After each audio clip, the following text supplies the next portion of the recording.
You are the god of pranksters. Whack! Like that comes flying out. They dropped it on the floor. Ash went everywhere, and these glass eyes rolled across the floor. No. Within 4 years of properly having a go at racing, I was a factory Suzuki rider. And that was before I was called Stavros, because he named me Stavros. Did he genuinely think I should have won it? And he said, no, I just wanted to meet your girlfriend. What have you ever done, Parish? All you did was be mates with Barry Sheene. And I'm happy to say I was good mates with Barry Sheene, but boy, oh boy, he was a good mate to have. You were wearing leathers that, you know, you might as well be wearing your pyjamas. So all of a sudden, I'm passing Aggo. The condom drops on her lap.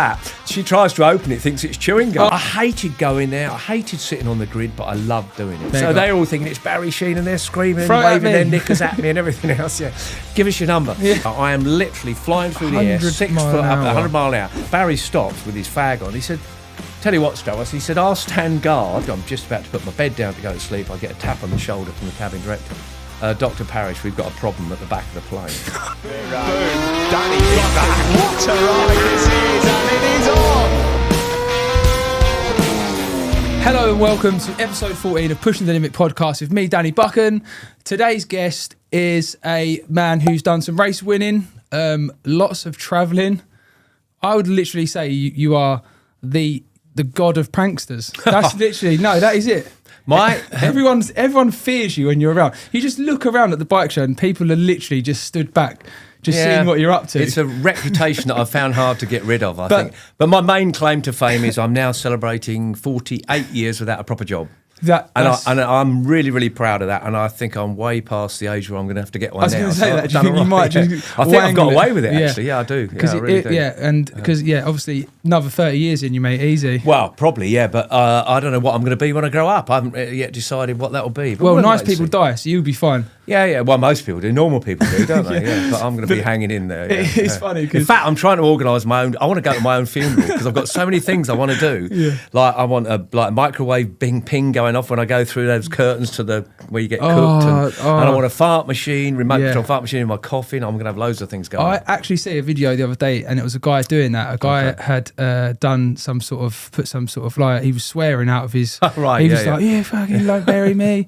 But it was funny because automatically I just thought about the story in your book of what you did to your brothers and sisters when your dad passed away. Like that, the story. I've really become a big fan of the book because it's really making me giggle. Yeah. And I'm going to sound like a salesman here, but I'm going to ask for commission on any book I sell now. But please, guys, if you haven't listened to the book, listen to it because it's really honest, isn't it? Open, honest, and really funny. Yeah, and I had to sit for 3 days, as we spoke about before we came on here, reading this book, and it's quite hard because I'm not the best reader. I wasn't very good at school. I got thrown out of every school I went to, slightly dyslexic, and I had to sit in this studio, not dissimilar to where we are now, reading this book word for word, letter for letter, and making sure I got the right kind of pauses here. And about day 2.5, this fella kept saying, no, you've not read that right. And in the end, I went, it's my bleeding book. I'm going to read it how I like. So probably the end of the book might be a bit different, but you can actually buy the book and read it. SteveParrishRacing.com is where you go to buy that. And then you get it signed and personalised as well.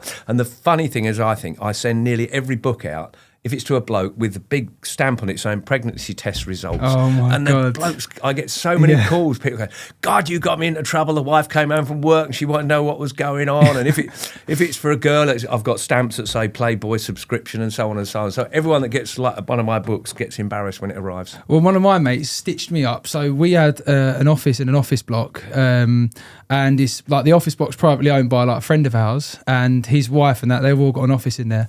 And I got to the office one day and one guy went to me, oh, you've got a letter down there. And I laughed and said, is it a brown one? And they went, no. I said, oh, that's good then. Is it a white one, like a normal one? No, he was going. And I'm like, he said, I've given it to Kathy to put on your desk. And so it's been passed around their office. It's been given to another lady to put onto my desk. And I get there and it's got a bit of like panty liner hanging out of it, like girls' knickers. And it's from like a panty sniffing company. I've seen them advertised. I know. Yeah. I just said, like, I phoned my mate straight away because sometimes you know straight away who it was. Yeah. But there's that person. But that story, can you please just share the story of the urn, the thing you did?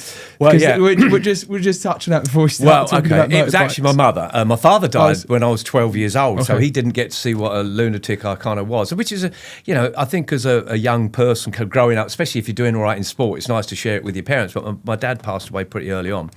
But my mum, when I don't know, I was probably about 45, something like that. And she had a really good sense of humour. And she wanted to be cremated, and then her ashes being spread. And she used to have a little holiday kind of caravan down in Norfolk, a place called Heacham near Hunstanton. Anyway, I've got 2 sisters and a brother, and we drew short straws who was going to go and spread the ashes. Well, it turned out my brother got the short straw and he was going to get the job of doing it. But my eldest sister lived very close to Heacham in Norfolk. So I went and got the ashes from the Chapel of Rest, I think they call it. And it's in a big urn and it's got like a cork top and it's all waxed up and sealed and everything else. And being a fairly inquisitive person, I thought, I'm going to have a look, you know. And sure enough, you take it off and it does look like ashes. I don't know what I was expecting. No. And that was exactly what it was. But I thought it'd be a bit silly to just give them a load of ashes to throw out. So I was married to my first wife at the time and we lived at home and I got kids. One was about 2 and one was about 5. And one of them had one of these jack-in-the-box things, you know, where you squidge it down and it flies out of a box and goes, rah, and a great big squawk comes out. So I took it all apart, much to the disgust of my daughter at the time, pulling all her toy apart and everything else, and I crammed it down inside the lid. And then, for a good measure, I dropped 2 glass eyes in the bottom. And so gave it to my brother, sealed it all back up with wax. He took it down. He went the night before down to Norfolk to stay with my sister. And I knew they'd want to have a look. I knew they would. She lived in an old cottage that got a kitchen floor made of stone, so it was a hard floor. They'd had 2 or 3 glasses of Rioja or whatever, got loosened up a bit and decided to have a look at these ashes. And sure enough, they unwaxed it. Exactly, it runs in the family. Yeah. Unwaxed it, and sure enough, this thing, whack, like that comes flying out. They dropped it on the floor. Ash went everywhere, and these glass eyes rolled across the floor. No. And I think they screamed and ran out the room. Yeah. Which, I mean, I wish I'd been there. Most of my pranks, and you'll find the same, you're never there to see exactly what goes on. But you only imagine it. You can, and I'm giggling and giggling. Anyway, this was going to happen on the Sunday at 12 o'clock. They were going to go and spread the ashes on the beach at Heacham. Didn't hear anything by 3 o'clock, 4 o'clock, 5 o'clock, and I'm starting to think, I've upset them. They've gone too far this time. So I phoned my other sister up. Have you heard anything? My eldest sister was called Shirley. She said, no, I've not heard anything. Anyway, by 7 o'clock in the evening, I had to phone up and say, look, everything all right? They got me back. They said, oh, no, it's way too windy down here. We've given him the vicar and he's going to do it tomorrow. So I'm now in my car driving down there to retrieve the ashes. But it got them good and proper. So anyway, good thing to do. That is absolutely mega. Yeah. And do you think if your dad was alive, if he was a bit older, he'd have suppressed your, like, the prankster side? Because obviously, as you say in your story, you was quite on your own, loose and sort of keeping yourself busy. No, I don't think he would, because I always got to hear from his friends that he had a really good sense of humour and was always doing daft things or silly things. So obviously, I've got that side of him. But no, I don't think so. But, you know, it just would have been nice to go home with the old trophy, wouldn't it, now and again, and show your dad, because that's probably what they want from you, as opposed to a flipping hooligan that didn't go to school and just wanted to cause all sorts of trouble, which I've heard you did the same. Similar. That's the funny thing. I was listening to it and I really resonated, because I was literally the same. Like, even now to this day, the pranks I do on my mates, like all sorts of things, and it's I get a right good kick out of it, and they think I'm weird. I love it. I know, but you're probably. I used to go too far with everything. And they'd go, that's not even funny. And I used to think it was. I was into pyrotechnics and things. I used to buy these stage maroon things and connect them up to people's indicators and brake lights and stuff. And I once, luckily it was a lease car, I once connected one up to a brand new BMW, I think it was called a 325 or something like that, and I put too big a stage maroon on. He touched his brake lights and it blew the bonnet off his car. No, that is. And they go, that isn't at all funny. So, there you go. But I've calmed down. I wouldn't want to give. Did you get any banned from any hire car companies? Like Everyone. I was going to say going to Spain and on holidays. Oh, not on holidays, it was racing. Just, I spent racing. Probably 12 years working for BBC, travelling around. Colin Edwards, if you get to see Colin, I know he's retired now, but we had a great story. We went to pick him up from the paddock one day in Saxonbury we were, and I was with Charlie Cox, my co-commentator. And on the way from the circuit to the hotel, every morning and night for 3 or 4 days, we found this rally track, and it was like an old dirt track and everything else, and we had a Renault Poo or whatever it was called, and each day we were getting faster and faster and faster. Final day, on the Monday morning, we were going to pick Colin Edwards up, and he was there with his wife Alicia. They got all their bags and everything. They wanted to leave the motorhome at the track, where the driver was going to take it off to Assen, I think, and we were going to give him a lift back to Berlin, I can't remember. Anyway, I hit this flipping jump with the Renault Poo, and when it landed, it came down nose first, and it bust all the suspension joints completely and poked them through the wing. But worse than that, it broke the sump and all the oil ran out, and I managed to just creep in the paddock with it rattling and banging, and Colin was already putting his luggage in because we were a bit late. Yeah. I said, we're not going anywhere here, mate. But anyway, we finally got someone else from the BBC to take us back, and then eventually I got a bill from Hertz Rental for €18,000, which I obviously didn't pay. I was going to say, did you pay it? No. No, of course I didn't. No. I just said there was a rock in the motorway and we hit the rock and it must have busted sump and whatever. But no, we had a bit of an argument. But I had a few issues with hire cars and things. But I think I'm more respectful now. Yeah, do you think so? Yeah. I had a story like that where I actually had a speeding ticket in Holland coming back from Assen. And it was really funny because when I flew back to Assen the year after, I walked into passport control and they was like, you've been a naughty boy. Yeah, and they marched me off of security to a back room. And I had this image and I remember my wife coming into the house going, you got a speeding fine here from Holland. Yeah. And I went, I ain't fucking paying that. Ripped it up and I just had that flashback. Why didn't I pay it? But anyway, that was all fine. I paid it. Oh, you did pay it? Yeah. Okay. No, I paid it. I said to him, right, what's the damage when we sat there? Okay. Trying to intimidate me. It's like €35. I was like, Why didn't you say it in the first place? In England, they're going to charge me thousands. It for would this, have wouldn't just surmounted up, said, wouldn't "You it? take cards?" Well, we had the same issue with Holland as well. So I used to just use Plummet Airways and go into Groningen, and there was no customs there. So that was how we got they? around Plummet it. Airways. Oh, we're going to get to Plummet Airways. But so obviously then you felt, obviously you was a lunatic child. Yeah. Do you think finding the racing channeled your crazy? Yeah, and it just, because me and James had the same conversation, like get them on a motorbike, it shut them up, they enjoy it and they can channel that focus. Do you think that helped you growing up? I think it saved my life, frankly. Not just from probably riding too fast on the road, but I had no real focus. I was working my last job as a tractor mechanic, really, agricultural engineer. I did a sort of 3-year apprenticeship and really wasn't going anywhere. But then motorcycles they were in my life all along, but I never really thought about going racing. Nowadays, it seems that kids come from, if they haven't won something by they're 9 years old, they're not going anywhere. No. And it would have been 13, 14, 15, that sort of period of time. I lived on a farm and we had a disused airfield nearby. And like you, farm cars, and it could be anything that you could buy for a £5 or a £10, and I'd be tearing it around. And then all of a sudden I got with a bunch of mates and we decided to set up a race team, which was ridiculous. But the other guys, one had some money, the other one was a machinist, another one was a paint sprayer. So they had all these kind of qualifications and I didn't have any. So they said, well, you better ride it. And it literally was serendipity, just happened to be right place, right time. Went racing, usual thing, finished last the first time and the Triton. Smiling, loving it. Yeah, still loving it Yeah. because it was probably more the crack of doing it than the actual riding. Because, I say we went down there in an old Bedford With your Dormobile with your mates Yeah. and had a few drinks and the van broke down and you got your pliers out and you fixed it. So it was a giggle that went with it. Anyway, decided that our bike was a pile of shit, borrowed a bit of money, bought a 250 Yamaha, and the rest is the story of my life of going racing. And it just happened to be the right place, right time, having a bit of fun. And boy, did we have fun. I mean, it was great. Club racing is great, really, Yeah, isn't it? Because you can be chilled, relaxed, and there's no pressure from anywhere. And you're all there for each other almost in this club scene, aren't you? Absolutely. You got that spare, take that. And it's more about the bar on Saturday night Just as well, fun. isn't it? So it is a lot of fun. So if you don't think, and I didn't think I was ever going to make it until all of a sudden I started winning races, and it was the biggest surprise to me. But somewhere along the line, I must have had a certain amount of natural ability, but it really did focus me. And all of a sudden, I became this kind of nearly anal, organised person that if I was going to do it, I was going to do it properly. And I'd load up my little transit van or something with my bikes, and I'd make sure I got a spare this and a spare that and so on and so on. So I kind of went from this lunatic idiot that hadn't got a care in the world to being a very organised person. And even now, I might be a prankster and I still love a giggle. I'm actually quite an organised person, believe it or not. I'm not. I'm Are still you? not. Oh, right, I okay. try to be, Right. but my wife is really organised. So Well, see, you were smart. Yeah, maybe you got a wife that's organised. Exactly. Yeah, I didn't have one of them. But from when didn't you first visit a racetrack in like 1972, weren't it? Yeah. But then your first title weren't long after, was it? When was your first? 70, about 74, three or four. I mean, that's not a long time, is it, to win the title? Club racing, yeah. And then yeah. your first. When was your first British Superbike or the British Superbike title? Was that The 80? first time I got into what I call national racing would be 75 on a TZ350. I was sponsored, luckily, by a retired chicken farmer called Harold Coppock, who was a great sort of patron of our sport. That's 3 years though. Of first time you ever visited a circuit. I know. But I'd been riding bikes since I was 10 or 11 or 12, but didn't know how fast I was going because there was no one else doing it with me. So, yeah, it was quite quick. And then, like you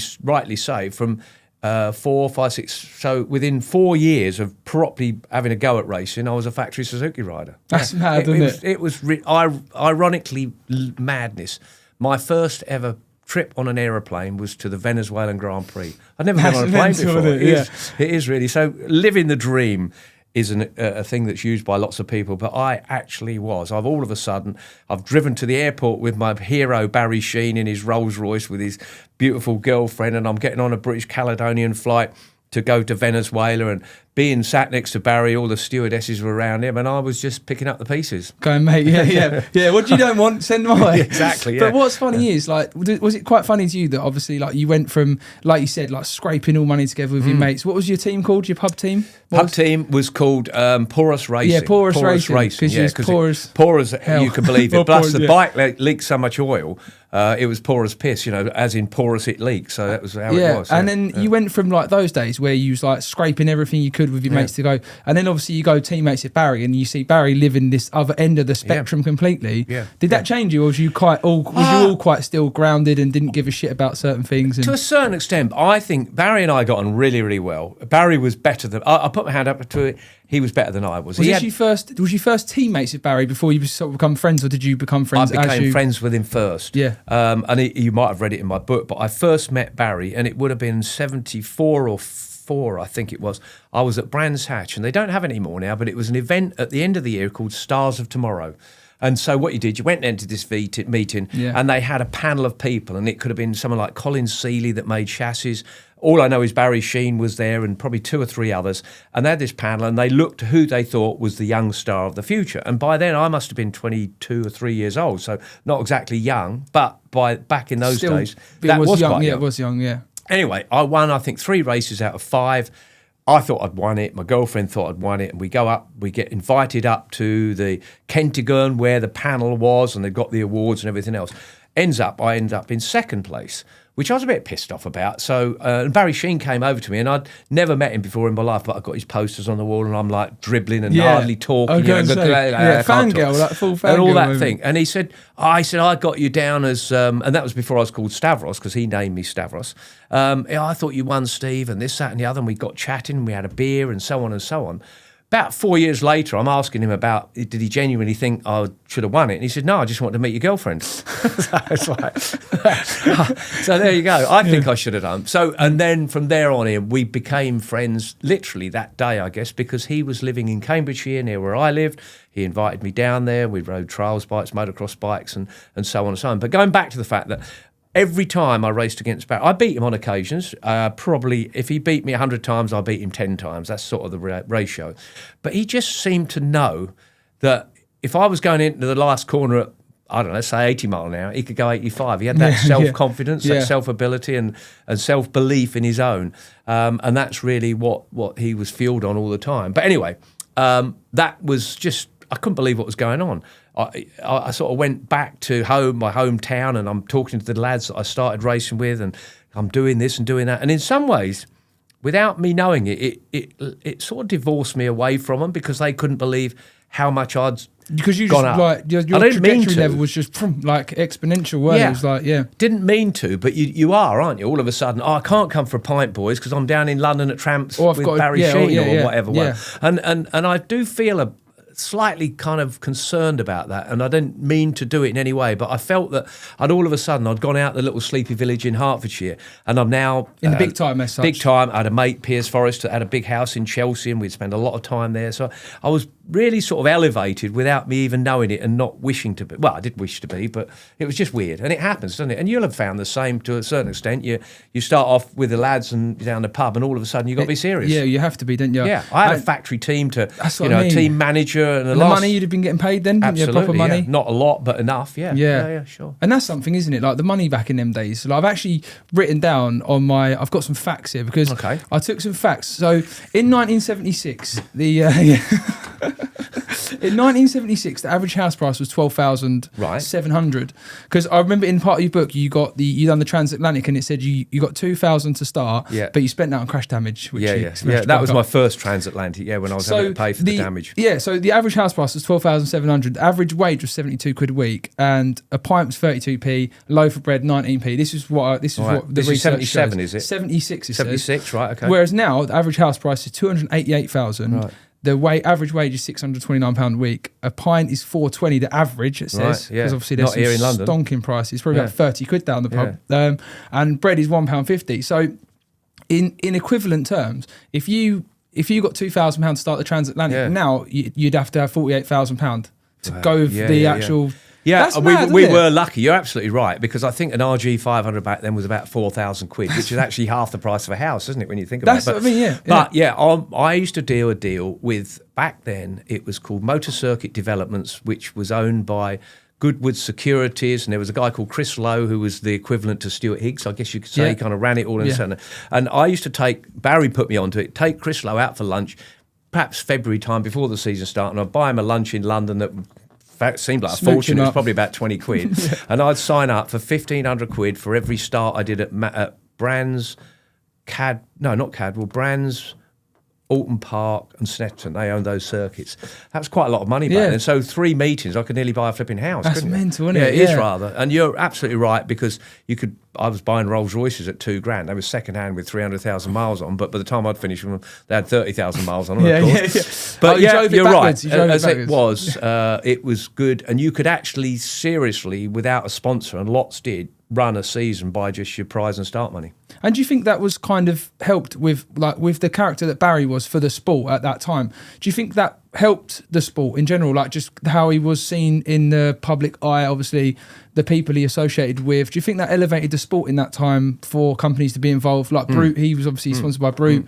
Done the aftershave advert, and he was doing a lot of adverts. Do you think that was kind of like... Undoubtedly. It not only improved the sport, it improved all the guys around him, because we all got dragged along with him. Because you were competing against him. Absolutely. You must have come up against it, and I used to do it all the while. I'd go somewhere. Even when I was working for BBC doing the commentary, people go, what do you do for a living? Oh, well, I'm a commentator for MotoGP. And they go, what? So you'd go, oh, Valentino Rossi. Understood. Yeah. My day... What do you do for a living? Oh, I race motorbikes. Oh, what is that? Dirt? Is that in mud? And this? I go Barry Sheene. Oh, right, okay, got it. Yeah. So he was the key to making people understand what you did. Yeah. And the same applied, like you say, if you went to see a sponsor, and I remember I went to see Iveco Trucks to give me a truck and want to know what's going on, teammates Barry Sheene. Poof, there you go. Yeah. So it opened lots and lots of doors. I'll have word with Barry. All right, mate, there you go. And it opened loads and loads of doors. And I think there's been certain people throughout periods of motorcycle racing, because let's face it, we are a minority sport. We always will be, frankly. You can't. You're never going to get away from it. It's never going to be football. Or upsetting you. No, it is how it is. Yeah. So he was the person that opened up doors. He also got the circuits to pay the riders more money, because they were still getting 60, 70,000 people in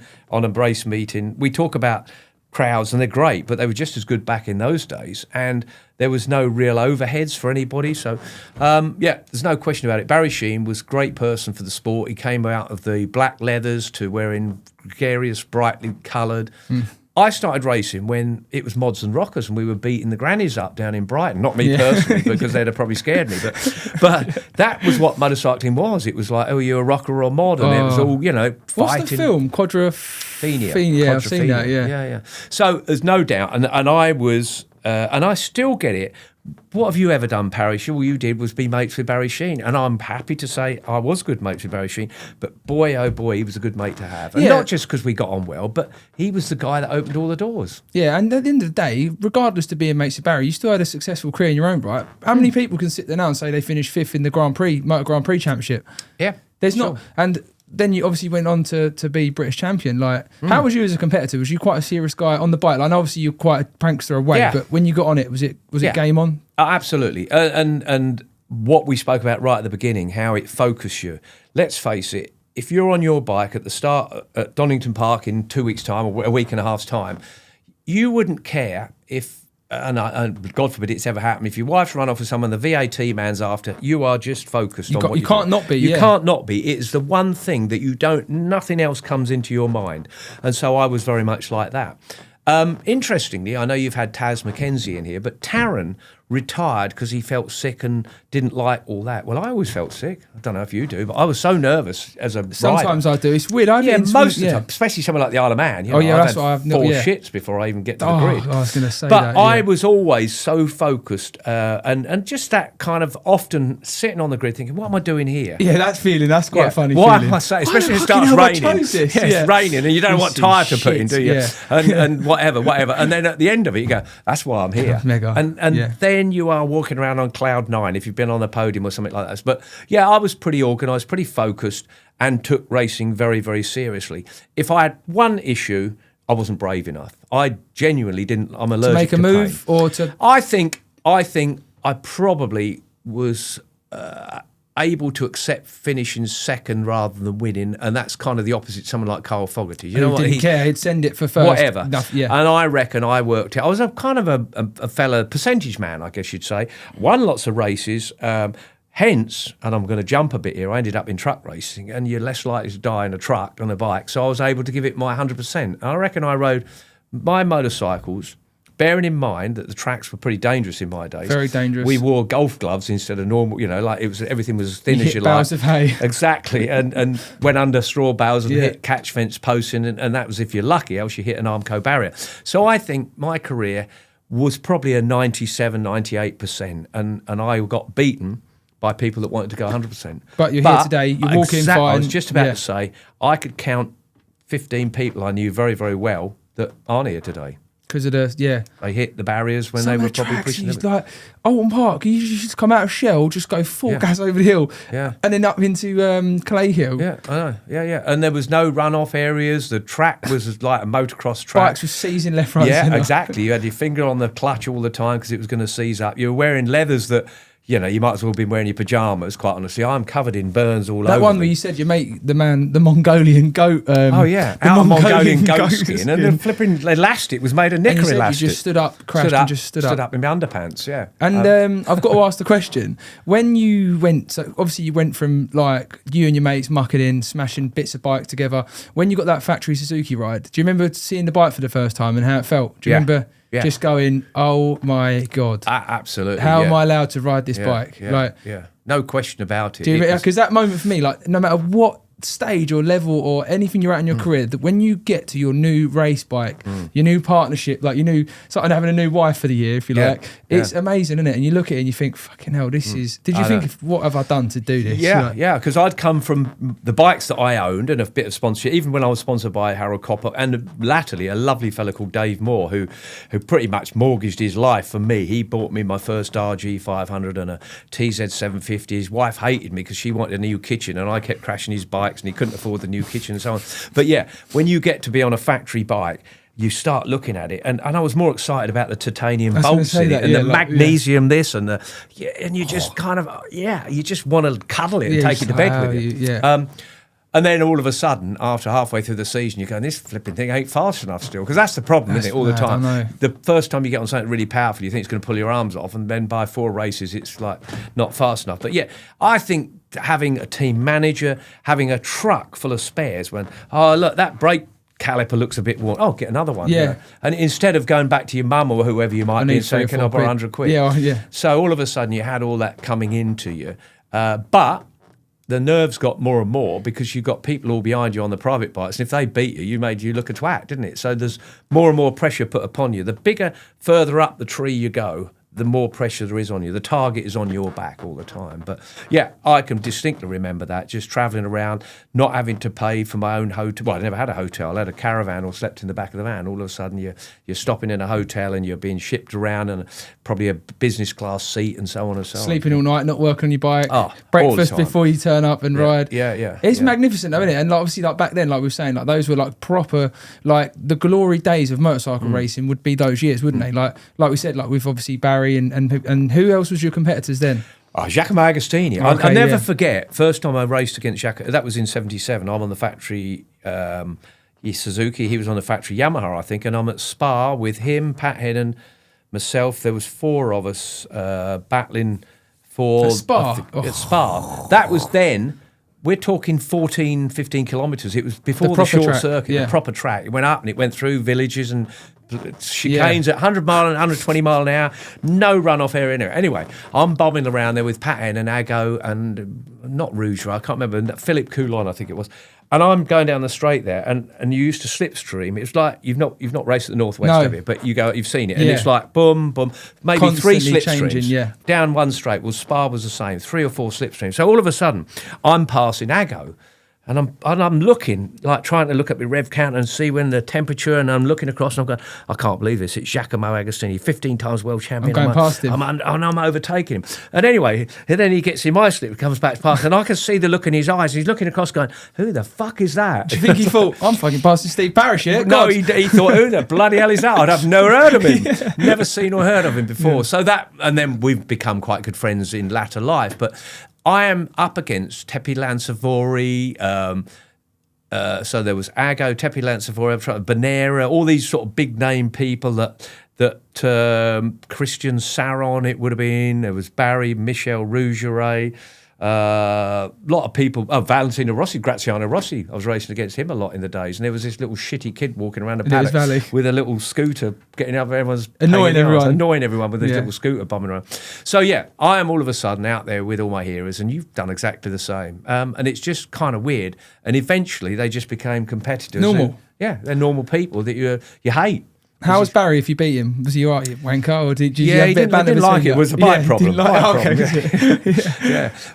I remember him falling off in front of me at Druids, I think it was at Brands, and he was convinced there was a big greasy worm on the track. I bet he was like, come on. Because me and Josh Brooks actually joke about that. Yeah. Like, I said to him the other day, like he had a crash, and I said, to be fair, mate, I was hoping you did your collarbones beef just so you're out for a race, but you're all right. Give us a chance. Yeah, and just a bit of banter, and I imagine it like that. Like it was a bit like that. Barry didn't like having mistakes. I guess none of us really do, No. but he found it quite tough to take on the chin. As I said, he had so much self-confidence, and there'd be a bike problem or whatever. And check it. It's great you're hobbling around with a bad foot, but the only thing I'm going to say to you is thank goodness that was a tyre problem, because if it's you, it's harder to get it back together again. Well, you do. And when it's you kind of go, it's easy now though, I think, because with our bikes now, obviously, I don't know, data. We just look at that and go, we had a rev counter and a temperature gauge, that was it. But we go now, do you know what? I held the brake for 2 meters longer. Yeah. Right, that's easy. I just won't hold the brake for 2 meters longer. So it's quite easy in that respect now. But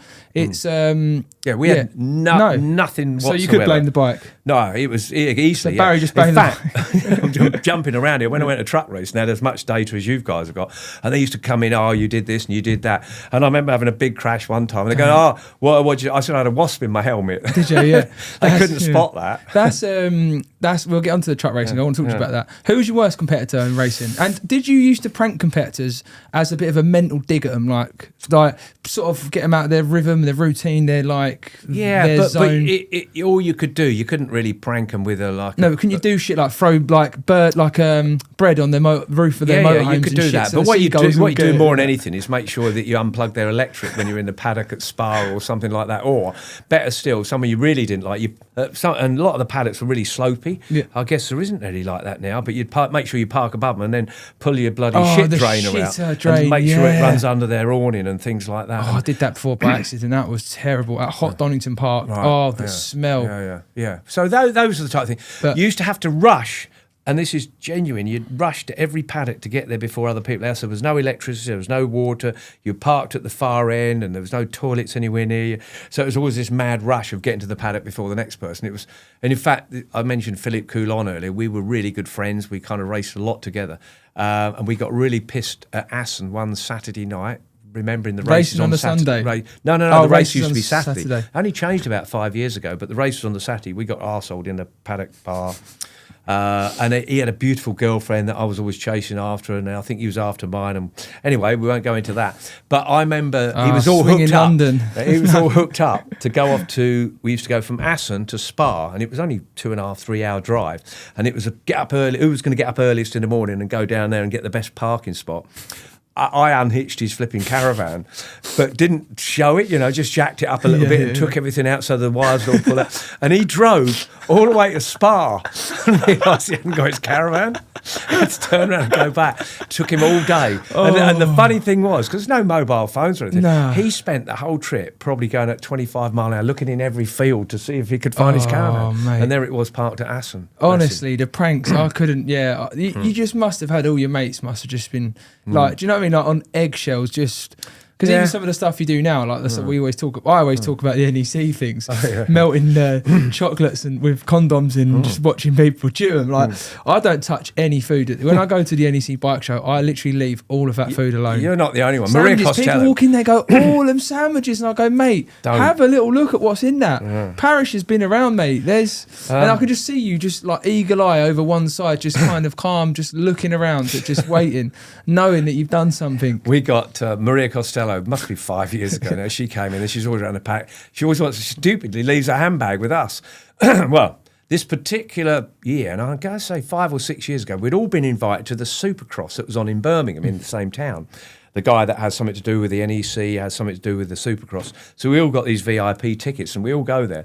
And you have to queue up security and, if you empty your pockets or whatever. Of course, Maria's got a bag. Straight away, security tip her bag upside down. This massive big tube of Durex lube comes flying out. She's going, it's not mine, it's not mine. The bloke goes, yeah, well, they all say that, darling. Yeah. And she's don't know what to do. So she hates coming anywhere near me, actually. I do love a prank. She's always a bit panicky, with condoms in people's pockets. Steph Sheene, Barry's wife, whenever I go and stay with her, I always have a little bit of a prank with her. And I've put some condoms underneath the passenger seat sun visor, so whoever gets in there drops it and it's going to embarrass the shit out of her. Well, it was her mum the first time she took it out, and I'd flown back to England. Her mum, condom drops on her lap. She tries to open it, thinks it's chewing gum. Oh my God. Her old peepers are not so good, so poor old Steph says, no, mum, you can't open that. And so then it caused a bit of an issue. That is carnage, isn't it? One of my questions with the racing side of things was, when you raced the championships, was TT part of the championship? Was it an actual round? And could you drop that round, or did you have to always do it? It was. In fact, my first year riding for Suzuki was the first year it wasn't. Was that Transatlantic? Round. It was called the series, or was it? No. TT was always a world championship since it started. I think I'm going to punch a date, 1900, whatever it was. It then became a round of the world championship, right the way up until 76 was the last year it was a round of the world championship. Apart from. That's what I call MotoGP, 500 GPs, 253. Then it became Formula One World Championship, which was kind of a not such a high level. It was like early days Superbike. So when I first went there in 77, it wasn't actually a round of the MotoGP Championship. But a lot of riders did drop it because... And it was right to do so. It was ridiculous to expect someone like Marco Lucanelli from Italy to go and learn the TT for one round. It was stupid. So Barry, Aggo, Phil Reed all got together and they managed to persuade the FIM to drop it as a round of the championship. So when I went there, I didn't have to go for the championship, but I sort of had to go for Suzuki's because they wanted me to do it. So I went there for them when I rode for Suzuki's. And tragically, my teammate, Pat Hennon, had his big accident there in 78, who genuinely was going to be a big competitor for Barry. He was fast American, probably would have won the 500 championship maybe before Kenny Roberts possibly because he was fast, he was battling for the lead at the TT and had a horrible accident there. Was he killed at the TT then? He wasn't killed, but he was like mentally injured, Yeah. brain damaged. And so many riders were at that period. And it was, I used to go there, but again with... Did you enjoy the TT? Or was like... I hated going there. I hated sitting on the grid, but I loved doing it. And the feeling after of surviving unreal, as such. Yeah, incredible. You're walking around like sort of you're on cloud nine. That probably because you're still alive, but secondly because you had this most amazing race, riding this most incredible circuit. Close that roads. is absolute madness over bumps and jumps, and you're flying through the air, and you're passing people waving their programs, and at the finish you're just elated by I made it. it. Absolutely. I once got a third there and then got disqualified. My best result was a third in 85 and then alleged fuel tank was oversized or something like that. So. But the atmosphere as well in those days is just different level, weren't it? Like I was saying, like the getting pissed off and that. Oh, yeah. The story of when you qualified for Barry one time because you was too hungover. Well, actually, I'm going to... And this story actually gets embellished, I guess you could say. He wasn't drunk. And I'll tell you where this story's come from. James Whittam and Carl Fogarty. Genuinely, as you probably know, I used to do a theatre show. I've only just finished it this year, my last year, 10 years doing the Mad Tour, which my daughter used to host, and it was called the My Adolescent Dad, hence it was the MAD.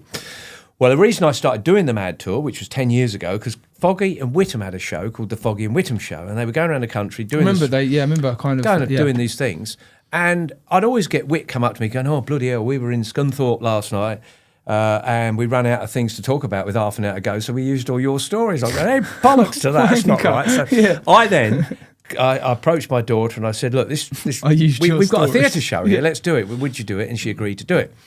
So I'd go off and I'd be telling my stories of what went on, and I'd talk about this particular story at Mallory Park, when Barry actually wasn't hungover. What had happened is his screw had come loose in his knee, or something had happened. Casual, but so awful. And something had come loose, and his knee locked up. And he came in after free practice at Mallory Park on a one-day event, which used to be free practice at 9, qualifying at 12, race at 2 and 4, or something like that.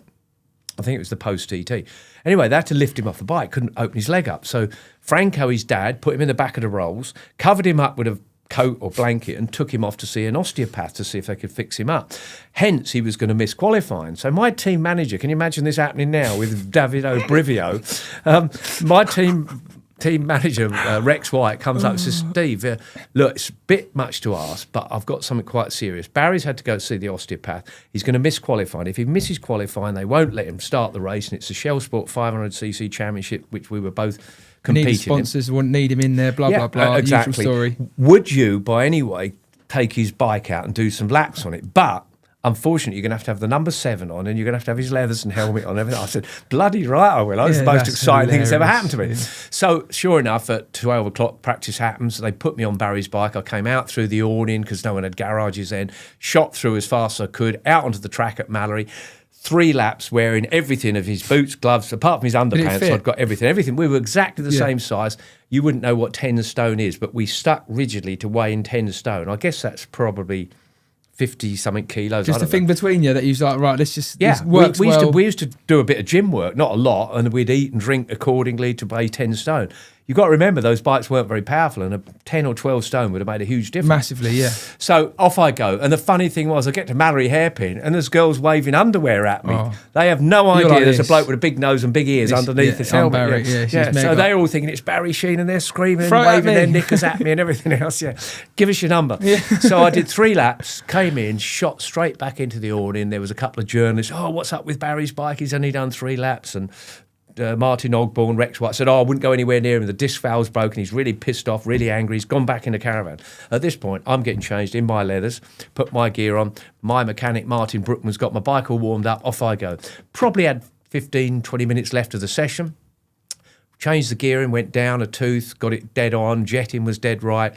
Came back in, and again, it's alien to you, but there was no electronic timekeeping. It would be 4 old ladies in the control booth with a pen, with a stopwatch, and they're going, yeah, that number 6, number 7. So you had to wait probably half an hour, 45 minutes, and they would literally, handwritten on the toilet block at Mallory Park and behind that glass cage there. And there it would be. Barry comes back, they snuck him back in. Stavros, how did it go? I said, it's all right, your bike's fine, exactly the same as mine. We've changed the gearing on it, the same as mine. Where did we qualify? I said, I've no idea. I haven't even looked, but I'm sure it'll be all right. Go up there on the glass thing, there it is. Front row, number 7, Barry Sheene. Row 2, Steve Parrish, number 6. I fucking out-qualified myself. How did you do that? Don't know, it must have been the underwear being waved at. Well, the knickers gone, were they? When you went out? Yeah. They were waved at him in front. And he ended up winning the race and I got second, so it all turned out How did you not go out there and on purposely mess the lap up to get your mate qualifying behind you? I don't know. Why did you? Stupidity. How did you do I guess it was stupid. I was actually so excited. Did you get his front row bonus? He had a better bike than me. Did you get the front row bonus? No, I don't think he ever paid me that. Oh, that's big rookie mistake there. But genuinely, I really thought I rode the bikes exactly the same, and I suspect his bike. He had got the later model bike. That's my excuse, and I'll stick. Was it nicer to ride, or was they quite similar? It was actually really good. He'd set it up nicely. He was good at setting bikes up, and it had a little bit more grunt. It was different bore and stroke to mine. I had the 70. In fact, I had 77 season. I had Barry's bikes from 76 that he'd won the World Championship, and he got the next model. So that's how it worked out. And then after I could have been famous. Yeah. Well, you was for that, for them 3 laps. Yeah. And then after your successful, obviously, career racing, you went on to be a successful team manager. You had a really good run, didn't you, that? Absolutely, yeah. So did you manage the truck racing teams before you did it yourself, or did you... I was juggling everything. I retired in 86. Was you like a Del boy? Was you like... Very much so, yeah. Whatever was paying cars, the bills. Whatever you know. Yeah, no, it's not. It's mileage correction. Oh, is that what it's called now? That's what it is, okay. yeah. Okay. Anyway. Not that I know that. No, but you've heard it said. Yeah, definitely. It'd be Taz McKenzie told you, wouldn't it? Yeah, Neil Matt. It'd be definitely Neil. But in 86, I had got to where I was going to get. I'd got fed up with waking in strange hospitals. I'd got a bit of a dodgy ankle from crashing and this, that and the other. So, and my daughter was ready to be born. She was born in 87. So family, I'd got married. Madness, I know. In fact, that first marriage, I now switched to put the wedding video on backwards and watch her get in the car and fuck off, and it cheers me up. So what happened, it was all kind of coming together. So, and I'd raced competitively for 10 or 12 years. Hang on, Had did a the good marriage time. cost you a load of money? Loads Oh, and loads shit, and loads. I feel for you then. I know. And when I left, anyway. I took my bag and she said, I hope you have a slow, miserable death. I said, now you want me to stay? Anyways. Anyway, no marriage talk. But I had a really good sponsor with Loctite Adhesives, thread locking company, who wanted to continue. So I said, well, look, I'll tell you what we'll do. Yamaha, I'd been with Yamaha racing for the last 4 years. Yamaha wanted to continue. I said, I'll run the team. And that's exactly what I did. Loctite gave us the money. Yamaha gave us the bikes. I employed 2 riders in 87, Trevor Nation, Keith Hewin. It was reasonably successful. Keith Hewin won the super stock class for us, championship. How was it managing people from going from racing to managing? Horrible, because you feel as though you can do better than them for a start. Yeah, exactly. They're not doing what you think they should be doing, but if you tell them what you're doing, they get fed up with you, and so it's a balancing act. You know, there's lots of times when you're managing someone, you've got to, if they want that yellow wheel paint, that rear wheel paint yellow, you've got to do it because that's in their head.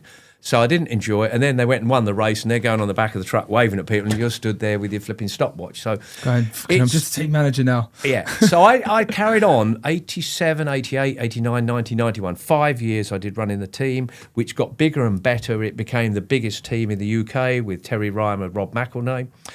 We won Strong British lineup. Superbike Championship. It was, yeah. but couldn't have had it. Terry Ryman must be your height. He was, what, 6'2"? yeah, 6'2", 6'3". Yeah, he was the tallest, and Rob Matt was the fattest. And smallest. He was like the widest, I guess you could say. It was like the burly Humberside. Everyone used to say it was like slipstream in a truck. But anyway, we had FZ 750 Yamahas, then OWO ones. Pulled him round all right. Won lots of championships with them. Both Terry and Rob won British Championship. Terry won a round of the World Superbikes in New Zealand. So it was all going really well. But then truck racing turned up. In between all this, so I'm now doing the odd truck race, having to duck and dive a bit from some of the races because I'm committed to be a truck race. Must have been good money for you to go truck racing. It was. Yeah, that was the And they were key. trying to attract different professionals from different backgrounds There as were well. lots of car racers in it. There was Martin Brundle racing in one. There was Stig Blomqvist from Rally and myself. A whole bunch of people from other sports getting into truck quite cool, racing. yeah. That's it was cool, yeah. And I'm driving these trucks and I'm doing good. So much so that in 1990, the Mercedes factory team, I'm driving a truck from Mercedes UK. Mercedes factory team invites me over for a test. So I go over there and they'd got 3 drivers, 2 Germans, 1 Czech driver. And they're the full factory guys with all S-Class Mercs given to them. Full and it was the factory same truck contract driver, yeah, as so funny. DTM, you know, it's like big money. Go for a test. I'm 2 seconds, well, 1.5 seconds faster than all the factory drivers. So straight away, contract put in front of me. So I'm going, well, do I carry on running my team or do I sign this proper serious money truck racing? Both. So I had to give one up. And Yamaha kind of didn't want me going off doing too many of the other things. Spoke to all the bosses at Yamaha at the time, Andy Smith, who's a lovely guy, and he fully accepted it. And Rob was about to retire. Rob McElhenney was about to retire from bike racing as well. He had 92 as player manager as such, still riding with James Whittam and running the team. And I pretty much handed the whole lot over to Rob and went off truck racing. And from 91 to 2001, I won 5 world championships for Mercedes, getting paid shitloads of money, giving me 2 new cars every year and living the dream, I guess. That's mega though, isn't it? Yeah, is that so? Because actually thinking of like racing a truck now, I think it'd be more fun than racing a car. Like, do you know, a car you're quite safe. The trucks, obviously they're big. They don't hold back. They're rapid, aren't they? Very rapid. What was it like though? Like if you met a woman and you said, "Oh yeah, what do you do?" Race trucks, like I'm a lorry driver. Well, you're a lorry driver. Exactly, yeah. I'd show him a tattoo. I've got a tattoo actually. Yeah. Oh yeah. So, but you're absolutely right. But the weird thing about it, and I get it asked all the time, how can you possibly go from motorcycles to trucks? Well, there's a far more similarity, correlation, I guess you'd say, because a motorbike, as you well know, and you'll talk to people that race cars, and particularly if you race a formula car, you lay apex everything, you turn it and you fire it out the corners and so on. So a motorbike's all about smooth lines. I know we talk about squaring corners often, to a certain extent you do, but nothing like cars. No. Cars literally, if they, you watch the guys and they can just turn it and fire it and full gas and spin it and so on and so on. Well, a truck was very much like a bike because it weighed 5,000 kilos, 5 tons, it didn't want to go around corners. So you had to keep you had it. to coax it, and you had to be so smooth. You had to all the time turn in nice and early, let the understeer pick up, get on the throttle. And I felt that my lines bike racing were far better than all the car racing guys, and I think I proved it really. And that's why it helped you be successful in a truck, probably, because no doubt about it. And when I had a crash, all it did was smash the arm coat to bits or anything that was in front of it. That's mad. I think I used to work out if you lost the brakes at Druids at Brands in a truck, you'd probably take out Maidstone or something like that. You'd end up down at Dover. You would, definitely. End up, yeah. So it actually worked really well. But on top of this, I'm still juggling because now I'm commentating as well during my trucks and BBC and Eurosport and Sky. I'm doing a bit for them. I got hooked up with Jack Bernicle doing stuff for Eurosport and did some stuff with Keith Ewan at Sky. So on weekends off from truck racing, I'm still doing a bit of keeping my eye on the bike side and working for those guys. She's busy. Very busy. Did you like to be I did busy? the Red Bull Air races. I was doing the commentary That's for cool. that. That's got into flying. That's cool. Yeah, isn't it? that is pretty mad as well. Yeah, They show some commitment in those planes, don't they? But the planes do everything they need to do. Yeah, but you don't want to be in one. I flew with them a few times. They're pulling back then up to 12G, and you literally start greying out. It's do you actually? Yeah.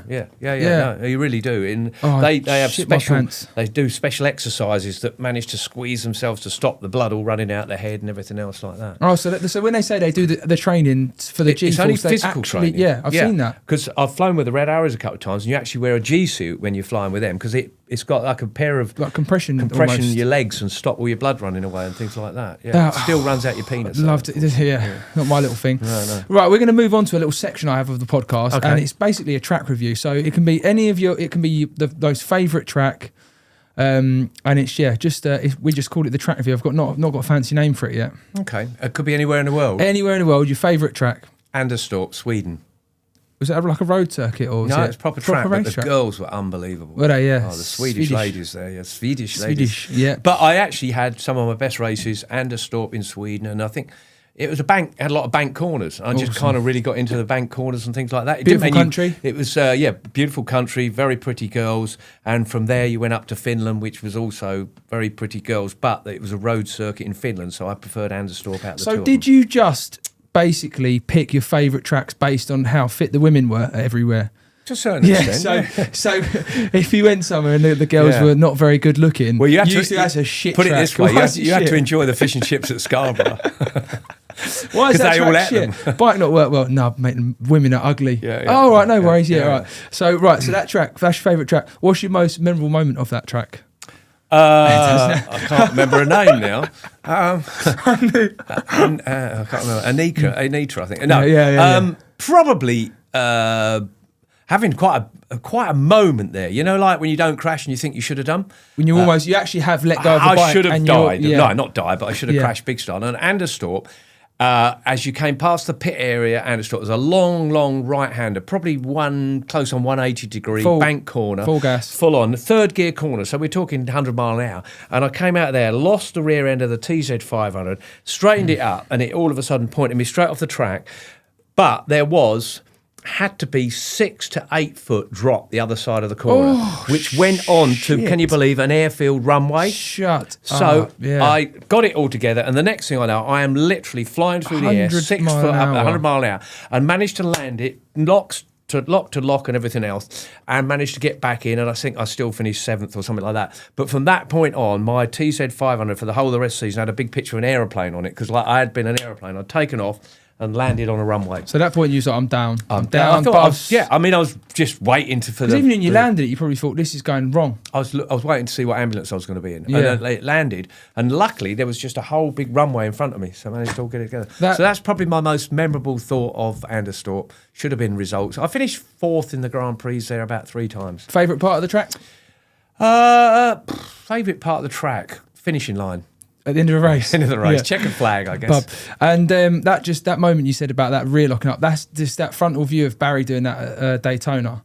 Tyre burst, what you had. Literally just a tyre exploded with 170 mile an hour on the clock. He was in a pickle, weren't he? That was bad. He was. Luckily not, serious, broken legs, broken arms and everything else, but not kind of head injuries or anything else like that. Was you mates with him at that point as well? No, never met him. That was 75. Never met him. I had the picture on the wall when I met was him. You? Yeah. That was it, yeah. That's And Barry admitted that made him famous. He just happened to have a documentary team with him that were doing a doco on him that filmed it. That was crazy. Yeah, but not the way to get famous. I've got some of your funny stories. Obviously, there's a few things that come up on Google of you, and the first one here is burning down a toilet block in Finland. Has that been? Was that? That was planned. Did that happen? It did happen. It was planned because, and again, it was my first year there. Finland. I said, good-looking women in Finland. Oh, again, beautiful. okay. Yeah, absolutely. So it was a good track then. That's where Jarno Saarinen was from, and his gorgeous white girlfriend. Anyway, it was great. Dodgy track, literally a railway crossing you went over. You went through villages and everything else. It would have been 8 miles round, I guess, something like that. Loved the place. Had a big lake right by the paddock. And when I said the paddock just happened to be a big area where it was the local town of Imatra's running athletics track. We used to just park cows and caravans and vans on it, put your awning out, no garages, no nothing, just a big area. So everyone was there, like I say, with a van and a caravan. But first time I went there, I loved it. This big lake that you went swimming in. So we spent 4 or 5 days in canoes and everything else. That sounds nuts. Beautiful. Yeah. But you weren't allowed outboard engines because it was this crystal clear water. So you had to wear a cap to go in it. That's how clear the water was. And the Finnish were a bit anal about it. So at the end of the meeting, Barry said, I love the girls and everything else up here, but I can't stand these flipping toilet block. And there was literally a cubicle of 3 for men and 1 for women there. And there would be 500 competitors there because then there was 50cc, 125, 250, 500 sidecars, 5 classes, grids of 50 people. Yeah. And the toilet blocks were always overflowing. It was disgusting. So at the end of the meeting, everyone's packing their awnings and tents and folding them up. Barry comes over and says, Stavros, we're going to get rid of this toilet block. I went, what are you going to do what here? Do you mean? He said, well, get that avgas. We had 20 litres of avgas. Bring it with you. And he said, we got 50 metres away from the toilet block. Barry stops with his fag on. He said, tell you what, Stavros, he said, I'll stand guard. you just go and spread all the fuel around. So I did exactly that. If Barry Sheene tells you he wants petrol spread, all right, Baz, make sure there's no one. He spread it all around, left a trail of it going back to him. He lit it, and I think at that time we wish we'd gone to our chemistry classes because the methane gas kicked in. This thing just exploded, and the toilet, the shithouse roof, blew across the paddock and ends up in a lake that you have to wear a cap to go swimming in it. Yeah. And there was Tom Heron, I think it was Jon Eckerold and Court Ballington were folding the tents up, and all the shit spreading down them. Oh my God! So we didn't go down quite as well. But anyway, I went back in '78, brand new toilet block. So I feel as though I've improved the toilet facilities around the world. It worked. Yeah. And did the roof? So what happened to the lake as well? Was there big? Did you get arrested? Was there any arrests? Security guards came. Or did you just plead ignorance? We walked off into the crowd, and they were looking around for everything. And there's another edge to this story, and it was in my theatre show. I was at the Isle of Man TT with my wife Michelle, who's outside here, filming for ITV4 for the TT, standing in a cafe at Jerby Airfield while it was raining. This would be 6 years ago. A lady taps me on the shoulder. She said, Mr. Parish. She was from Finland. No, she was from Sweden. She said, I know you. And I said, oh, do we? I didn't know. And I'm trying to be polite. I was in the paddock in Finland in 1977 with my husband, Esso. We were parking next to the old shithouse. She said it just like this. And we didn't know what happened. All of a sudden, the shithouse exploded. The police came. The security came. They asked my husband, Esso, what is happening here? And Esso says nothing. He said he didn't see anything. And the police say, you must have seen something. And this is exact words. You must have seen. He said, I saw nothing. So they took him away to the police station. So Esso gets arrested for not telling the story, not grassing us up. Yeah. And sadly, Esso's died now. But it would have been quite obvious it was you and Barry Sheene stood exactly there, lighting a fag He up, watched us do pissing it. himself laughing. Yeah, watched us do the whole lot, but he didn't grass us up. Yeah. And they had a night in the prison. The next one is, I'm going to skip this one actually. I want to go back. What about the medical director or something for Hopkins to fly to Australia? Oh, yeah. Yeah, what about that one? What was that one? I've never been so scared of pulling a prank that went wrong. I've got Hopkins gets on the plane, Japanese Grand Prix, can't remember what year, 96 maybe. Caparossi's clobbered a load of people going into turn 1 at the Matigi Grand Prix. Hopkins goes to get on our plane going back on the Monday morning. It was British Airways, I even remember, BA007, and it was full of all the riders, the mechanics, the press, us lot, 747, and it was the first flight back to Europe. So Hopper's getting on it. He got on it late because he'd been rushing around sorting himself out. He'd got broken ribs and a broken collarbone. So he's getting on the plane and I'm sat opposite in the business and he goes to put his briefcase up and he can't. So the stewardess comes up and says, and you know, business class, they know your name. She said, Mr. Hopkins, I'll help you. What's the problem? And he foolishly, and I must admit, I didn't even know it was the policy of BA, and it is many airlines. They don't like flying people with broken ribs because of the pressure changes, and they're worried about punctured lungs. So straight away, stewardess goes back to I didn't. So if you've got broken ribs, don't tell anyone. Yeah. So she goes back to the cabin director and says, Mr. Hopkins sat in 6B, he's got broken ribs. I didn't think we were allowed to fly people. He says, well, we're not. So he goes over. Big argument going on there, trying to kick Hoppo off. He's got a doctor waiting to see him when he gets back to London. His leathers and luggage is on the plane. So I'm sat with Charlie Cox, Susie Perry, and our producer, Belinda Rogerson, who was producer for BBC. So this is all going on. Next thing I know, they're trying to get him off. And so I had to intervene. So I wandered across there and I said, hello, I've been listening to the conversation and I understand you've got a problem with John Hopkins and you want to get him off and this, that and the other. And I said, I'm a doctor. And I'm not a doctor, as you well know. So I said, I'm a doctor. And luckily, on my business cards, I've got NLAMN written on it, which looks like I'm a doctor. But it actually only stands for no letters after my name because I've never got any. So anyway, he said, well, it's not my decision. He said, it's the captain. And so next thing I know, the captain's come down. And he said, I understand from my cabin director, you're a doctor, you've examined Mr. Hopkins and he's perfectly okay to fly. I said, that's right. Well, my producer at BBC, Belinda Rogers, he's going ape shit. You can't do this. You work for the BBC and you can't pretend to be a doctor. And I said, oh, shut up. No one's going to even know about it. Exactly. I said, I work for the BBC Friday, Saturday, Sunday, Sunday, and it's Monday, so piss off. So anyway, sure enough, he looks at my card and he said, okay. And I said, I'm a consultant. And he says, right, well, if you sign on this piece of paper, and he gets a pen you and he writes on it, Captain Steve Waring, his name was, BA 007, Narita, London, John Hopkins, 6B, broken ribs, Dr. Parrish, NLAMN, he writes that all on there. You've certified he flies. If you'll just sign this, we can go. Done deal. Literally, innit? Box ticking. Anyway, box ticking. So off we go. My producer's still going mad. Susie Perry can't believe what's happening. Charlie thinks it's hilarious. Cutting the story relatively short, I've had a bit of food. I'm just about to put my bed down to go to sleep. I get a tap on the shoulder from the cabin director. Dr. Parrish, we've got a problem at the back of the plane. Well, now I'm properly crapping myself. I can imagine my producer. I thought Susie Perry was going to wet herself. I honestly thought she was going to wet herself. And I'm thinking, oh, fuck, I've got three options. So I go to the toilet for the next 12 hours till we land at Heathrow. I say, I'm only kidding, I'm not a proper doctor. Or I see whatever the problem is. So he invites me back to the thing. And I've watched Casualty and Holby, so I know a bit about it. Yeah. You know, CPR and all that anyway. Yeah. So I go to the cabin director's office under the stairs on a 747 and he just says, oh, thank you, doctor. What it is down the back of the plane, we've got some Spanish bloke there, Manuel, who's causing all sorts of problems. He's been drinking too much vodka. He's after more. He's upsetting all the people and the passengers and my staff down there. If you would go down there, just to say he's inebriated and drunk, sign a piece of paper, we'll have him arrested when he gets to London because he's on a connecting flight down to Barcelona or Madrid. I said, I'm more orthopaedics, but under the circumstances, I'll give you a hand here. But on one condition, we shake hands on the fact I don't care what goes on the rest of this flight. I need my sleep because I've got operations to do when I land at Heathrow. Don't want to be troubled anymore. So we shook hands on that. So that's got me out of this. So I go down the back. Sure enough, there's Manuel. More vodka. Worst thing of it is, there he is. It was one of the Dorna cameramen that I actually knew because he was there for Dorna and he's drunk going to bloody back to Madrid. He's going, hey, Steve. So I'm going, I've never seen this man before in my life. I don't know what's going on. He's obviously drunk, walked away, signed him. Sure enough, he got arrested. As I get off the plane at Heathrow, there's the police waiting for poor old Manuel. Did he mention it any time in the future? He's so drunk, he forgot all about it. Oh, that's mega. Yeah. So I've never been so pleased to get off of an aeroplane in my life. And a final little story is, as I'm getting off as quick as I can, he's shaking hands with all the first-class people. Thank you for the captain. Thank you for flying BA. We hope to see you again. Yeah. Puts his hand out to me.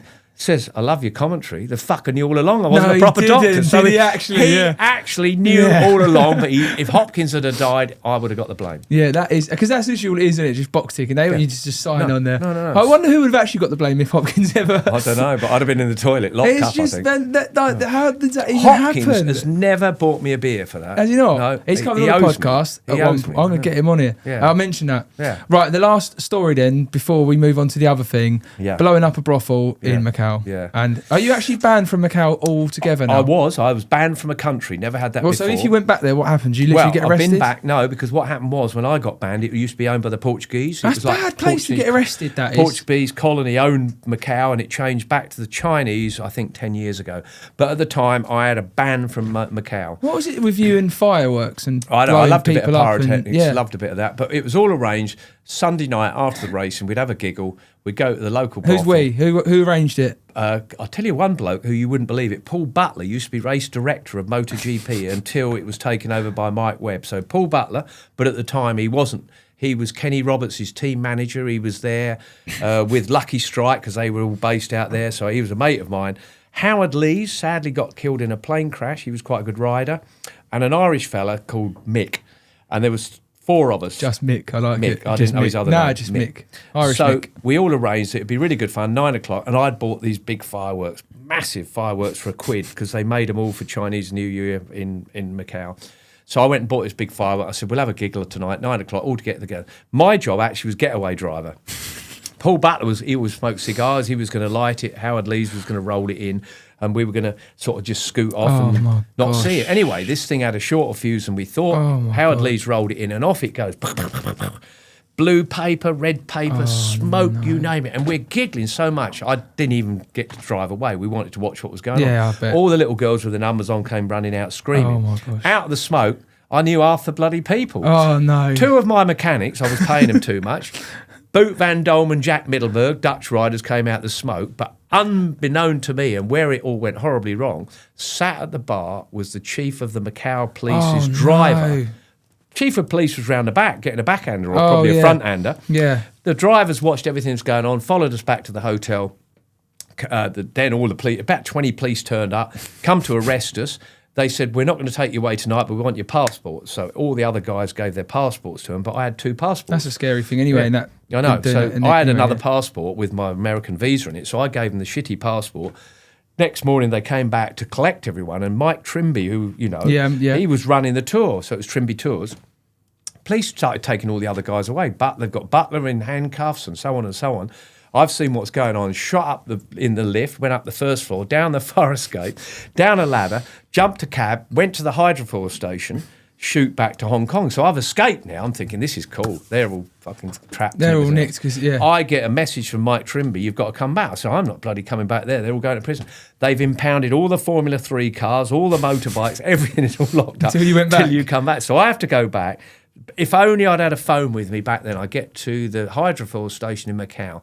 They've taken my picture and blown it up, and it's wanted. It's got wanted. No way. Seriously. And I couldn't take a picture. That's it's got Steve Parrish wanted. So I go all the way back there, and we spent 4 days in prison. And I'm there, and this is 2 months after I've got married to the one that I want to turn a video on backwards. So my marriage didn't start off well because I'm in prison for blowing up a brothel. Honestly, though, that you just I just don't know any stories these days. Do you think that people are just far too serious to do what they do? I think I've just luck seems to follow me around. Bad luck follows me around. Trouble follows me around. It is mega. I seem to be in the wrong place at the wrong time. It is mega. Right, I've got.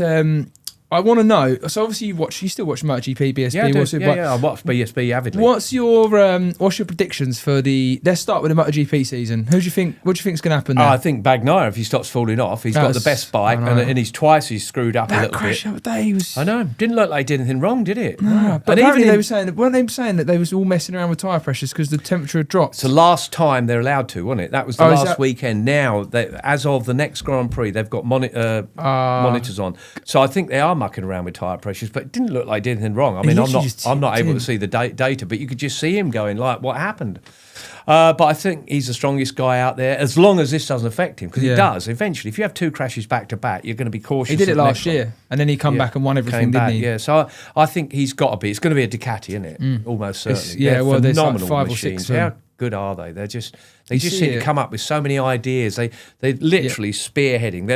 They're like Red Bull in F1, aren't they? They just seem to be that one step ahead. And they win a championship and they don't rest on their laurels. They like Bautista last year. They've come back with a better bike, and they'll come back with a better bike, and it almost leaves every other manufacturer going, shit. Who would have thought people like Yamaha and Honda could be left in the wake of After how many years European? of success I know. Yamaha and I Honda think have had? they've completely misunderstood the kind of technology and brilliance of someone like Ducati and what they're doing. And Ducati it's almost like for 10 years they've just, or longer, they've just been pushing and pushing and pushing, and then now they've just gone, because obviously there was that time when Ducati was very dominant, and then it switched back to, I mean, what about in MotoGP, obviously in your day, who would it have been? Suzuki, Honda, Yamaha? I mean, Suzuki dominated it for a long while, then Yamaha really got it together, and then Honda came along with their 3-cylinder and they dominated Freddie Spencer, but it was actually more riders that dominated than bikes, in fairness. Kenny Roberts obviously dominated a lot with Yamaha. Freddie Spencer came along and dominated with Honda. And then we had a period where Rainey was there, Lawson on the Yamaha. Then Freddie came back, and then Schwantz came back and won a championship. So I felt it was more the rider back in those days than it was the bike.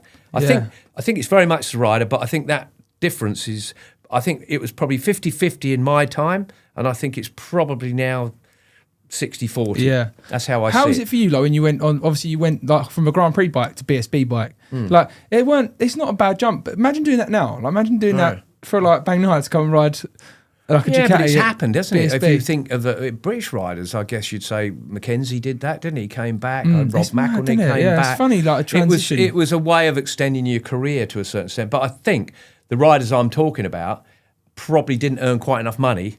You know, Bagnaia probably going to never need to race again after whatever, and I think that was probably a lot to do with it. But what I want to know is, because I reckon I was fully focused on riding a 500 two-stroke. Okay, I had my finger over the clutch, but I had a rev counter and a temperature gauge. That was it. What, they've got buttons to press now. Mate, they've got the ride height. Shapeshifter, ride height. When they get on a straight, they have to hit a button to do this and do that. I reckon see their fun doing this, and like, if you watch the onboards, and I actually say that to people, like, do you know, like, even with BSB bikes, you do mapping. Yeah. That's so you can hit a mapping button when the tyre goes. Literally, you've got a mapping button, really, and a fun brake. Yeah. And even for that, you think, oh, I've got to hit the mapping button now. Them boys are literally on their buttons and it was hard enough getting you especially when they're doing 220 mile an hour. That's the thing, they're doing that. Them Ducatis, though, when they hit 4th, 5th, 6th, they just go, don't they? Yeah. But the bike sits itself. It's mental. I think I'm right in saying that the bike sits itself does. down, and then when it brakes, it locks itself back up. It does. But I believe they have to hit a button for somewhere, for maybe it's the front to drop or something. But when you see those bikes on the straight now, they look like drag bikes. Yeah. They're sat that much off the ground. Yeah, and a couple of them stuck in the Dakota circuit, and a couple of them caused crashes. Yeah, sure. But who's your world superbike? It's hard to go against Bautista at the minute, it is hard to go against him. He's on the best bike out there. I mean, again, I think, unfortunately, it's going to be a Ducati. But Bautista, he had that shit year, didn't he, when he looked like he got the whole thing sorted out and somehow mentally imploded. But I think he's learnt from that. He's experienced enough. He's on the best bike out there. And I think the mental side, if you're on the best bike, it gets in your head to be, to do the right job. So I'd say he's got to be the guy for doing that. Yeah. BSB. You don't have to say me because I'm here, mate. I know. I would ignore me. I would normally, but I think because obviously probably Brooksy. I know that sounds silly because he's right up there already, but we know how. He's a better mate than I see a bit of him. He comes and gets avgas from our airfield for his motocross bike, but he's a very analytical person, isn't he? A factory BMW is superb. And he digs in. He's not. What I like about Brooksy's character is there's no bullshit, and it's kind of like, I go and race my bike, do a good job, and that's it. And he's a no bullshit character, and I quite like that. The only thing that I did find it really weird how much he went off the boil last year. And I know he didn't get on with a bike. I mean, you'll probably know more about it than I did, but I never expected Sykes to win 2 races at Donington and him not. Him be nowhere as such. Or at some of the other circuits, yeah. So that was kind of weird. I don't know whether he just mentally decided that bike wasn't for him and that was the end of it. And then you feel like you can't push. Yeah, possibly. But that's good. I'm sure that Birdie's boys are going to be there or thereabouts. That's the thing with BSB, and you just don't know, do you? Like, that's why I say it to lots of people. Someone said to me, right, you can only watch one form of motor racing. You can't watch Formula 1, your MotoGP, Superbike. I'd watch BSB. I've got to rush through these things now because I know you've got your parking outside. I don't care. Do you know what? No. Well, you do. I'm giving you the bill. Don't worry. Parking ticket. I'll pass it on, mate. Don't you worry about that. No, don't you worry. It's a big one. Don't you worry about that. That's coming in. I've got to ask you, obviously, I've got a quiz on here, and we'll finish up with a quiz. But what's Plummet Airways? Explain to us what Plummet Airways Plummet is. Airways. I learned to fly. When I was racing trucks, my winters I was bored because I didn't have any testing to do much, and so on and so on, and they were paying me good money. Motorbike racer. Truck racing. Sorry, truck racing. This is, and so I decided to go down to the local airfield, which was near Duxford, near where I live. And there was a decent fit bird that was a trainer. She was the instructor down there. So you literally just wanted to learn to fly. And I thought I'd learn to fly. Yeah. So I did. And I literally learned within 6 weeks. I went in there and I went nearly every day, whatever it took. I actually cheated at my exams. They left me in a bloody room where it got all the books and everything else. But I got my pilot's license, and the day I passed my test, I said, "Have you got anything for sale here?" They said, "We've got a Piper Archer over there that's on the market." So I bought it there Got an aeroplane myself. and bought it, and that was it. And I've been flying for 30-odd years now, 35 years, I guess you'd say. And we decided it needed a name, so it was called Plummet Airways, and our slogan for it is the fastest way to heaven. In fact, I think I've got a Plummet Airways card here. I'm not trying to sell you anything. People? No, have you given to them? Maybe Who's a better pilot, you or Whittam? Oh, me by a long way. No, I haven't got Plummet Airways. Oh, yeah, there's Plummet Airways. That's hilarious. That is. So I fly longer distances than Whit and do things like that. But Parish, NLMA, PhD. PhD is right, a PhD, because I did some Pizza Hut delivery. Airline owner. That is hilarious. So, but I used it a lot. I literally took all the BBC crew to the races. Charlie flew with me. Charlie Cox had a platinum card. Did you show him the negative Gs? Did you ever show him? No, I didn't. No, we flew some scary moments when we got struck by lightning and things. But Charlie had a platinum card. Susie Perry had a gold card. Matt Roberts had a silver card because he was from up north, but he'd come down to mine. And my wife did. In fact, Susie was catering staff for a period. She'd bring the Marks and Spencer sandwiches and things. And then I got my wife involved, who made the chocolate-covered mealworms that Matt Roberts ate a lot of. Oh, my gosh, that's hilarious. I'd probably eat them, though, because you'd be like, the good texture. Yeah, chocolate, good. They're not bad. So Plummet's, it goes well, and I still use it a fair bit to go around in, yeah. And I've got to ask you this one question before we go on the quiz. I'm going to just keep doing this an hour later. I'm not really. But do you remember your first sponsorship deal and how much it was? Like, when you first ever got sponsored, was you like... I never got my first sponsorships, which was Harold Coppott first, then Dave Moore. I never got any money. I just got free tyres. Yeah. So my first sponsorship deal where I actually got a cheque, because you got cheques in those days, that came to me and I banked it was Suzuki's. That's the first time. I won prize money and I got some start money before, but first time I ever actually got a salary was with Suzuki's in 77. That's mega, isn't it? So that was 5 years after you first went to a racetrack. That's pretty bad, isn't it? Yeah. It don't happen now, does it? And I'm sure it was $5,000. My signing on fee, but you got to keep all your start money, all your prize money, and never paid for anything. So that's half a house. Yeah. So that'd be quite a lot of money signing on really now. So mate, like obviously the life you've lived, like obviously you've done so much stuff, had such a mega career, mega friends, like mega journey, isn't it? It's mad, isn't it? It is. Yeah, it is absolutely mad, and I live the dream. And your career, and it was all down to you and your mates going racing. Racing with and bangers around the fields. And I bet you had the same. Your school teacher said you'd never make a living out of... Another little story. Yeah. And it's blowing smoke up my own arse, but I got expelled from a senior school for taking the wheel nuts off. Oh, that story, that's what I'm saying. Yeah, I took all the wheel nuts off your school teacher's car. How many yards did you get out of the park? It didn't go, it went about one revolution. So he just popped off. Yeah, all of them fell off. And onto the freight. Oh my gosh, anyway, honestly. I got expelled, and that teacher, Mr. Carruthers, he told me I was a moron and I will end up in the gutter. And 5 years later, so that would have been... No, it was 6 years later, when I'd just signed for Suzuki's, I got invited back to Sports Day and purposely drove in my Rolls Royce. No way. Yeah, I did. It was an old shitter, but it don't matter, still a Rolls. It was still a lot high mileage Rolls. We'd probably got the wrong tyre size. I just don't know why teachers have to do that. Like my teachers did the same thing, but it's like they should encourage people to want to be successful, encourage them to be successful in sport, and then maybe you'd actually listened at school because you had a bit of help and a bit of support around you. I think the problem is, I think, and it must be difficult for teachers. They've got a load of people to look after, and there's probably 30 in the class, and there's one wanker like me. Yeah, but I couldn't work out what algebra would do for me, and so on and so on. But I seriously regret not doing a bit more English and stuff like that, because I work hard now whatever I'm doing, writing letters and typing and so on and so on, my grammar's not real good. So there's elements of my life that I wished I'd learned a bit I'm more. 100% the same as you. Like I always said, school, I don't need maths, I don't need English. but But I do. wish there was areas I just tucked Sure. into, because like you say, when you get older, you run your own business, or you're running yourself, or you're doing this, and you're doing that. There's stuff that you could definitely use. Yeah, no question. Right, let's finish up with a quiz then. Right, this okay. is it. So I've made up this quiz. Righto. I haven't got a name for it yet again, Okay. but it's something, and it's hard because you are a knowledgeable man. You know, I'm not. I've seen you at the NEC. You give it the big one, mate. You know a few I things. swat up. Yeah, who won the 1980? Why have I wrote this? I've just wrote who won the 1980 Grand Prix, but it You mean wasn't World that. I think it was Championship? the British Grand Prix. Who won the 1980? British Grand Prix? It was quite surprising because there was a guy on pole position and a guy who was fastest all weekend, and he didn't win the race. He finished third. 1980. So 77, I fell off while leading it with 3 seconds advantage on the last lap, and Pat Hennon won it. 79, I think, was that the wet year? 90. Kenny Roberts? Momola. Was Roberts was third, but Roberts was on pole that year. Okay. Yeah. Right, okay. Yeah. Right, yeah, okay. Right. There you go. There's one. Got that wrong. What bike won the first single-cylinder TT?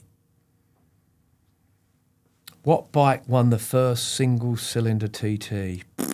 Veloset? Matchless. Did it? Don't know Okay. what model though, because Right, it just said okay. matchless. Right, This all okay. comes from Google, so Right. Google could I'm be not even absolutely that old. That's even bullshitting before me. my time. I know. Right. How long is the Nürburgring in distance? In kilometres or miles? Kilometres. You've definitely been round there a few times, I haven't have. you? Yeah. 38? I've got here 20.8, but I don't know how true that is. Again, that's off of Google. Kilometres? No, that's wrong. Is it wrong? It's Yeah. longer than that. I think it's So that's- 20.8 Oh, miles. okay, it might be that then. 20.8 That's it. miles, yeah. So I was right on that Fucking one. shit One with these right. quizzes. Fucking shit. I've got to give you a 10 at night. I ain't got a 10 on me. How many years did it take for there to be a new British Grand Prix solo champion after Barry Sheene?